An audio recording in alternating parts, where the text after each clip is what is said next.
ಯತ್ನಾಳ್ ವಿರುದ್ಧ ಎಫ್ಐಆರ್ ದಾಖಲು ವಿಚಾರಕ್ಕೆ ಸಂಬಂಧಪಟ್ಟಂತೆ ಯಾರೇ ಕಾನೂನಿಗೆ ವಿರುದ್ಧವಾಗಿದ್ದರೂ ಕ್ರಮ ಆಗುತ್ತೆ ಅಂತ ಹೇಳಿ ಪರಮೇಶ್ವರ್ ಮಾತಾಡಿದ್ದಾರೆ.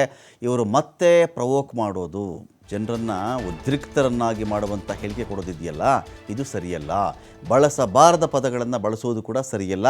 ಇದೆಲ್ಲವನ್ನು ನೋಡಿದ್ರೆ ನನಗೆ ಅನುಮಾನ ಬರ್ತಾ ಇದೆ, ಅವರು ರಾಜಕೀಯ ಕಾರಣಕ್ಕೆ ಈ ಥರ ಮಾಡ್ತಾ ಇದ್ದಾರೆ ಅಂತ ಅನ್ನಿಸ್ತಾ ಇದೆ. ಹಾಗಾಗಿ ದೂರು ಕೊಟ್ಟಿರಬಹುದು ಅಂತ ಹೇಳಿ ಪರಮೇಶ್ವರ್ ಹೇಳಿದ್ದಾರೆ.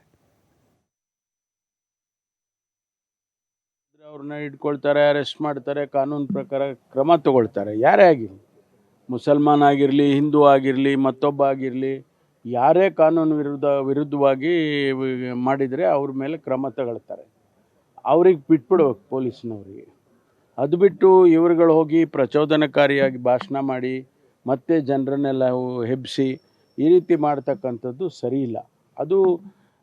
ಅದು ಹೋಗಿ ಭಾಳ ಏನೋ ವೀರಾವೇಶದಲ್ಲಿ ಮಾತಾಡಿ ಬಳಸಬಾರ್ದಂಥ ಪದಗಳನ್ನೆಲ್ಲ ಬಳಸೋದ್ರಿಂದ ಏನು ಅವರು ಅಚೀವ್ ಮಾಡ್ತಾರೆ ಗೊತ್ತಿಲ್ಲ. ಇದರಲ್ಲಿ ಒಂದಂತೂ ನಿಜ, ರಾಜಕೀಯ ಕಾರಣಕ್ಕಾಗಿ ಅವರು ಇದೆಲ್ಲ ಮಾಡ್ತಿದ್ದಾರೆ ಅನ್ನೋದು ಸ್ಪಷ್ಟವಾಗಿ ಕಾಣಿಸುತ್ತೆ. ಅದು ಬಿಟ್ಟರೆ ಬೇರೆ ಏನಿಲ್ಲ. ಪೊಲೀಸ್ ಅವ್ರಿಗೆ ಬಿಡಿ, ಅವ್ರು ಯಾರು ಕಲ್ಲು